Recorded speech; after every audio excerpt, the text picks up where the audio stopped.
Hi friends, Government of West Bengal Office of the Chief Medical Officer of Health, District Health and Family Welfare সমিতি থেকে নোটিশটি publish করা হয়েছে পূর্ব বর্ধমান থেকে। Recommend notice অনুসারে তোমাদের বলা হচ্ছে বাদিকে মেমো নাম্বার ডানদিকে ডেটটা শো করছে 28 নভেম্বর 2024 থেকে নোটিশটি পাবলিশ করা হয়েছে। নোটিফিকেশনে ফার্স্টে তোমাদের বলা হচ্ছে দেখো কন্ট্রাকচুয়াল বেসিসে তোমাদের কিন্তু নিয়োগটা করা হচ্ছে 1 ইয়ারের জন্য, পিওরলি কন্ট্রাকচুয়াল বেসিসে নিয়োগ করা হচ্ছে পূর্ব বর্ধমান ডিস্ট্রিক্টে। আচ্ছা, যে পোস্টের জন্য নিয়োগ করা হচ্ছে সেই পোস্টটা হচ্ছে মেডিকেল সোশ্যাল ওয়ার্কার পদে কিন্তু তোমাদের নিয়োগটা করা হচ্ছে। নাম্বার অফ পোস্ট রয়েছে একটা, জেনারেলদের জন্য কিন্তু একটা শূন্যপদ রয়েছে। প্লেস অফ পোস্টিং তোমাদের রয়েছে পূর্ব বর্ধমানে। পার মান্থ স্যালারিটা দেওয়া হবে 18,000 টাকা। এজ লিমিট বলেছে 20 বছর থেকে 40-এর মধ্যে তোমাদের বয়সটা হতে হবে। এসটি এসসি ওবিসিরা কিন্তু বয়সের ছাড়টা পেয়ে যাবে।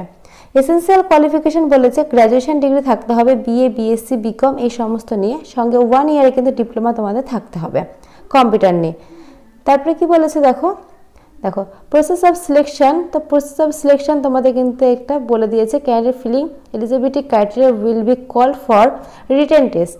তো রিটেন টেস্ট না হবে 200 মার্কসের উপরে, কম্পিউটার স্কিল টেস্ট হবে 40-এর মধ্যে, এবং তারপরে কিন্তু তোমাদের বলেছে দেখো candidate will be call for interview হবে 10 মার্কসের মধ্যে। তো এইভাবে কিন্তু তোমাদের রিকমেন্ডটা হবে বলে দিয়েছে।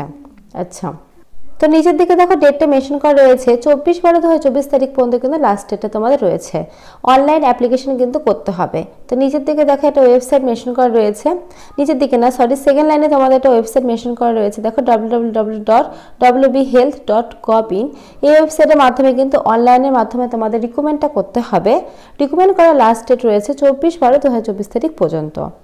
আচ্ছা, অ্যান্ড অ্যাপ্লিকেশন ফিস তোমাদের কিন্তু 100 টাকা লাগবে, আর যারা রিজার্ভ ক্যাটাগরি রয়েছে অর্থাৎ এসটি এসসিদের ক্ষেত্রে কিন্তু 50 টাকা লাগবে, এখানে কিন্তু বলে দিয়েছে। দেখো নিচের দিকে তোমাদের বলে দিয়েছে ব্যাংক ডিপোজিট কপি তোমাদের কিন্তু অবশ্যই লাগবে, কোন ব্যাংকের মাধ্যমে জমা করবে সবটাই কিন্তু মেনশন করা রয়েছে, দেখতে পাচ্ছ পরপর। তবে দেখো এখানে general information of application candidate কিন্তু লেখা আছে যে তোমাদের মাস্ট বি কিন্তু ওয়েস্ট বেঙ্গলের পার্মানেন্ট বাসিন্দা হতে হবে। ওয়েস্ট বেঙ্গলের পার্মানেন্ট বাসিন্দা হলেই কিন্তু অ্যাপ্লাইটা করতে পারবে। সঙ্গে তোমাদের দেখো নলেজ বলেছে বাংলা ভাষাটা কিন্তু খুব ভালোভাবে তোমাদের জানতে হবে। এজ রিল্যাক্সেশন পেয়ে যাচ্ছ। আর অনলাইনের মাধ্যমে তোমাদের যেভাবে টেস্ট না হবে অনলাইনের মাধ্যমে তোমাদের ফর্ম ফিল আপটা করা হবে, এবং তোমাদের কিন্তু রিটেন টেস্টের মাধ্যমে নিয়োগটা করা হবে।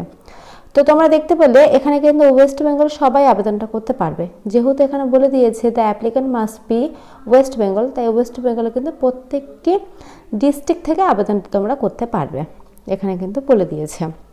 আচ্ছা, এখানে আরও একবার দেখো ওয়েবসাইটগুলো কিন্তু তোমাদের মেনশন করা রয়েছে, আরও কিন্তু এক্সট্রা অনেক ডিটেলস মেনশন করা রয়েছে। তো সব কিছু আমি বললাম না, মেন ডিটেলসগুলো কিন্তু আমি বলে দিলাম, আর লিঙ্কটা আমি ডিসক্রিপশনে দিয়ে রাখবো, অথবা ফর্ম থেকেও কিন্তু তোমরা নিয়ে ফিল আপটা করে নিতে পারো, অনলাইনের মাধ্যমে কিন্তু ফর্ম ফিল আপটা হবে।